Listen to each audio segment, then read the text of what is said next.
Hello दोस्तों, कैसे हैं सब। स्वागत है आपका आपके अपने यूट्यूब चैनल कॉमिक वर्ड पे। तो चलिए दोस्तों, शुरू करते हैं मनोज कॉमिक्स की डार्क टेल्स सीरीज में सफ़ेद झूठ। सफ़ेद झूठ, लेखक अंसार अख्तर, चित्र रामानंद भगत। सेठ बलराम खन्ना अपनी कोठी में अकेले थे। दोपहर का खाना खाने के बाद वो स्टेडियम में आकर बैठ गए और एक पुस्तक पढ़ने में लीन हो गए। इस दिलचस्प किताब को पूरा पढ़कर ही यहाँ से उठूंगा। तभी मौत ने खिड़की से भीतर झांका। बुढ़ा अकेला ही है, आज काम बन जाएगा। सेठ बलराम पुस्तक पढ़ने में इतने मगन थे कि अपने पीछे मौत की आहट भी ना सुन सके। अपनी गर्दन को दो शक्तिशाली हाथों के शिकंजे में जकड़े देख वो चौंके। फिर जीवन और मृत्यु के बीच संघर्ष आरंभ हुआ। विजय मौत को मिली, मर गया। अगली सुबह इंस्पेक्टर सावन पुलिस स्टेशन में बैठा अखबार पढ़ रहा था। स्टारफिश नामक स्टीमर समुद्र में डूबा, 5 नाविक मरे। तभी फोन की घंटी बजी। इंस्पेक्टर सावन फोन उठाकर हतप्रभ बैठा रह गया। मैं सेठ बलराम खन्ना का भाई मुकेश खन्ना बोल रहा हूँ इंस्पेक्टर। सेठ जी की हत्या हो गई है, तुरंत आइए। पुलिस दल के साथ इंस्पेक्टर सावन तुरंत ही रवाना हो गया।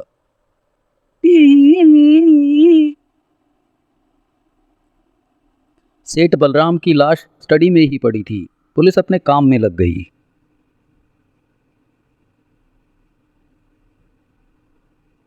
लाश का निरीक्षण करने के बाद डॉक्टर ने इंस्पेक्टर सावन को बताया, इनको मरे हुए 16 से 18 घंटे हो चुके हैं, यानी मौत कल दोपहर 2 से 6 बजे के बीच हुई है। आई सी। इंस्पेक्टर सावन ने अपनी तफ्तीश आरंभ की। मिस्टर चंद्रा, आप सेठ जी के वकील हैं, क्या आप बता सकते हैं उनकी मौत से सबसे अधिक लाभ किसे होगा।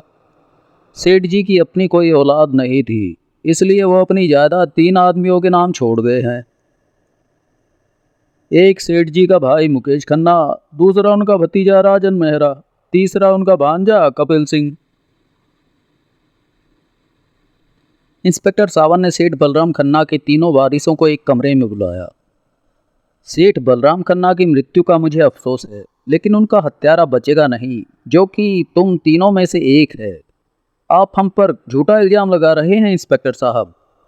मैं ठीक कह रहा हूँ। सेठ जी की दौलत में से अपना हिस्सा प्राप्त करने के लिए तुम में से किसी एक ने उनकी हत्या की है। मुझे एक एक करके बताओ कि कल दोपहर 2 बजे से 6 बजे के बीच तुम कहाँ थे। सबसे पहले मुकेश खन्ना ने अपनी कहानी सुनाई। मैं कल दोपहर 1 बजे काम के सिलसिले में पूना के लिए रवाना हुआ था। 4 घंटे के सफ़र के बाद जब मैं पूना पहुंचा तो शहर से कुछ पहले मुझे 2 व्यक्तियों ने रोका।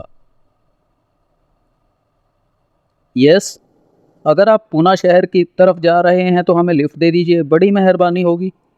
मैंने उन्हें गाड़ी में बिठा लिया, लेकिन कुछ आगे चलते ही, तुम शहर की ओर नहीं जाओगे मिस्टर।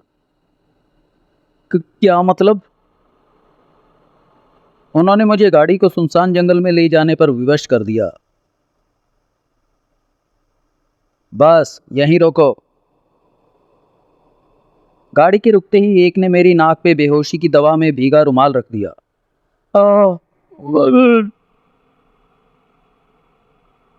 जब होश आया तो मैंने स्वयं को गाड़ी में अकेला पाया। वे लुटेरे मेरा पर्स और रिस्ट वॉच ले गए थे। उफ, पता नहीं क्या वजह होगा।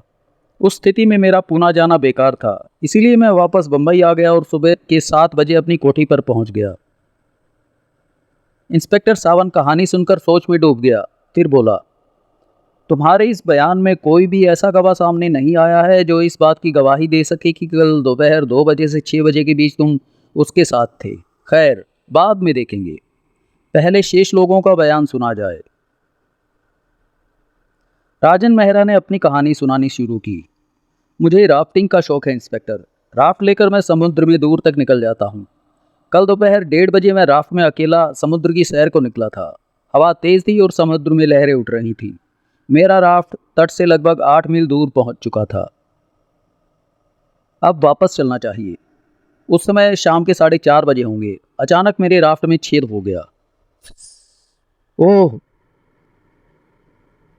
जिस गति से राफ्ट की हवा निकल रही थी उसे देखकर मैं समझ गया कि तट पर वापस नहीं पहुंच सकूंगा। 1 घंटे के भीतर राफ्ट को डूब जाना था। अब क्या करूं? 8 मील तैर कर तो नहीं जा सकता। तभी बहुत दूर, शायद कोई 2 या ढाई मील की दूरी पर मुझे एक स्टीमर दिखाई दिया। उसे मदद के लिए बुलाना चाहिए। मैंने जेब से टॉर्च निकालकर स्टीमर को SOS सिग्नल देना शुरू किया। स्टीमर से मेरा सिग्नल देख लिया गया था। थैंक गॉड, वो मेरी ओर आ रहा है। निकट आने पर मैंने देखा वो स्टारफिश नामक स्टीमर था। उस पर 5 नाविक सवार थे। उन्होंने मुझे स्टीमर पर खींच लिया। 7 बजे उन्होंने मुझे तट पर लाकर छोड़ दिया और वापस चले गए। Thank you. बस यही मेरी कहानी है। मैं बहुत थक चुका था, इसीलिए अपने फ्लैट पर जाकर सो गया था। फिर सुबह को ही जागा। तुम उस स्टारफिश की तो बात नहीं कर रहे जो अपने 5 नाविकों के साथ कल रात समुद्र में डूब गया है? हाँ, उसी की बात कर रहा हूँ। सुबह अखबार में मैंने खबर पढ़ी। ओह, यानी हत्या के समय तुम्हारे समुद्र में होने की जो गवाही लोग दे सकते थे वे डूबकर मर चुके हैं और तुम्हारे पास भी कोई गवाह नहीं है। अब कपिल की बारी थी। मुझे ये कहने में संकोच नहीं है कि मैं चरस का नशा करता हूँ। कल मैं अपने एक निजी मामले को लेकर बहुत परेशान था, इसीलिए 12 बजे के लगभग अकेला ही सेंटर पार्क के एक एकांत कोने में जा बैठा। यहाँ बैठकर सोच विचार करता हूँ। परेशानी की हालत में मैं एक के बाद एक चरस भरी सिगरेट पीता चला गया और नशे में इतना धुत हो गया कि वहीं बेंच पर लुढ़क कर सो गया। जब जागा तो रात के 8 बज रहे थे। ओह, 5-6 घंटे सोता रहा हूँ। सर दर्द से फटा जा रहा है। पार्क से उठकर मैं सीधा घर आ गया और सो गया। बहुत खूब। यानी तुम्हारे पास भी कोई ऐसा गवाह नहीं है जो तुम्हारी बेगुनाही की गवाही दे सके? तीनों कहानियां सुनने के बाद इंस्पेक्टर सावन काफ़ी देर सोच में डूबा रहा, फिर हथकड़ी लेकर उठा। तुम तीनों में से एक का बयान मनगढ़ंत और बनावटी है। जिसने झूठी कहानी बनाई है उससे गलती भी हुई है और गलती मैं पहचान चुका हूँ। अगले पल सावन ने आगे बढ़कर राजन मेहरा को हथकड़ी पहना दी। ये क्या इंस्पेक्टर? शट अप, तुम ही कातिल हो। तुमने अपने बयान में कहा था कि तुम्हारे किश्ती में पंक्चर 4:30 बजे हुआ था और तुमने स्टारफिश स्टीमर को 2.5 मील दूर देखा और टॉर्च से SOS का सिग्नल देकर उसे निकट बुलाया। बस यहीं तुम चूक गए। 4:30 बजे दिन निकला होता है, यानी सूरज नहीं डूबता। फिर भला 2.5 मील दूर से एक छोटी सी टॉर्च के प्रकाश द्वारा दिया गया सिग्नल कैसे देखा जा सकता है? दरअसल तुमने सुबह के अखबार में स्टारफिश के डूब जाने के समाचार को आधार बनाकर झूठी कहानी रच डाली थी। राजन मेहरा मानसिक रूप से टूट चुका था। उसने अपना अपराध स्वीकार कर लिया। हाँ, मैंने झूठी कहानी सुनाई थी। मैं कातिल हूँ। चाचा को मैंने मारा है। समाप्त। अगली कहानी, सोने की दीवार। लेखक अंसार अख्तर, चित्रांकन मुकेश। ऊंची नीची पहाड़ियों के बीच एक बड़ी चट्टान पर बना ये पुराना मकान सोचने पर विवश करता है कि इस वीराने में ये कारनामा किस सरफिरे ने अंजाम दिया होगा। हर रोज की तरह आज भी मकान की दीवारों से स्वर फूट रहा था। आओ, मुझे तलाश करो, मैं तुम्हारा भाग्य हूँ, मुझे ढूंढ निकालो। अचानक मकान की दीवारों से सुनहरा प्रकाश फूट पड़ा। ये खजाना तुम्हारे लिए है, तुम इसके मालिक हो। उठो और अपनी तकदीर को ढूंढ निकालो। जुगल देशराज चौंक कर बिस्तर पर उठ बैठा। ओह, फिर वही सपना। उसकी पत्नी लाजवंती भी जाग गई। क्या हुआ जुगल? आज फिर वही सपना देखा, वही मकान, खजाने वाली बात। मुझे तो कुछ समझ नहीं आता। मुझे तो लगता है तुम पर किसी बुरी आत्मा का साया पड़ गया है। सुबह तुम्हें तांत्रिक बाबा के पास लेकर चलूंगी। सुबह तो मैं ट्रक लेकर दीनापुर जा रहा हूँ, वहां से आने के बाद देखेंगे। अगली सुबह वो दीनापुर के लिए रवाना हो गया। वास्तव में जुगल देशराज ट्रक ड्राइवर था। रात 8 बजे उसने दीनापुर पहुंचकर ट्रक खाली किया। जल्दी उतारो भाई, मुझे बहुत जोर की भूख लगी है। माल उतारते ही वो ट्रक लेकर किसी ढाबे की तलाश में निकला। खाना खाकर ट्रक में ही सो जाऊंगा। रात के समय पहाड़ी रास्तों पर यात्रा करना ठीक नहीं होता। अचानक ही उसे ब्रेक लगाने पड़े। अरे,